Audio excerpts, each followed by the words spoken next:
One of Hollywood's most Ole, beloved ci bai ule. actors, Bruce Willis, Lemchan thiam is Bruce leaving the Willis limelight an after his official family na shed lawangin light lemchan on the na to san don 67-year-old actor's kum health som ruk pasari issues. lai The Willis alun family ve to released John a nak joint statement clay saying na ron Willis has has so takat aphasia, lo a chang thui na language nia disorder or a loss of CBS language. series Experts la say tak aphasia friends a po impacts khana about in 2 lana million film people za in the chung chang U.S., to in tu na and there po are different hian in types lan and na film severity tlang of the jar lo eng disorder ma zat ala depending on the cause. The ana Willis na family didn't add official hi details about his thluak na na current chi khat condition, niin writing mihring only this hriatna is a challenging abikin time. tlanglawn No harsatna matter siam what, thin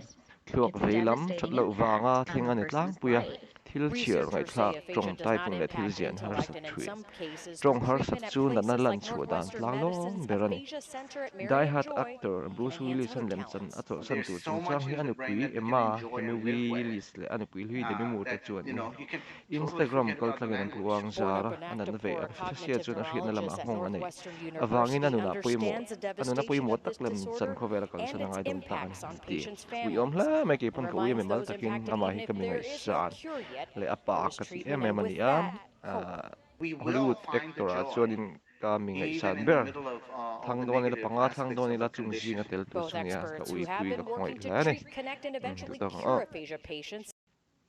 One of Hollywood's most ole beloved ci bai ule actors, Bruce Willis, lemchan thiam is Bruce leaving the Willis limelight an after his official na family lawangin shed light lemchan on the na to san don 67-year-old actor's kum som health ruk pasari issues. lai The Willis alun ve family to released John a nak joint statement clay saying na ron Willis has has so takat aphasia. lo It's a chang thui na language nia disorder or a loss of CBS language. series Experts la say tak aphasia friends a po impacts khana about in 2 lana million film people za in the chung chang U.S., to in tu na and there po are different hian in types lan and na film severity tlang of the jar lo eng disorder ma zat ala depending on the cause. The ana Willis na family didn't add official hi details about thluak his na na current chi khat condition, niin writing mihring only this hriatna is a challenging abikin time. tlanglawn No harsatna matter siam what, thin Thluak it's a veilam devastating thatlo vanga impact on thleng a ani person's tlangpuia life. thil chhiar Researchers say ngaihthlak aphasia tong does not taipung le thil impact zian intellect, harsat and in thui some cases, through Tawng harsat treatment at chu natna places like lanchhuah dan Northwestern tlanglawn Medicine's berani Aphasia Center at Marion diehat Joy, actor it can Bruce enhance Willis other an lemchan talents. ato san There's tu so chung chang much hi in the brain anupui that we can ema enjoy hemi and live with. Willis le anupui hui de mi mu ta chuan You can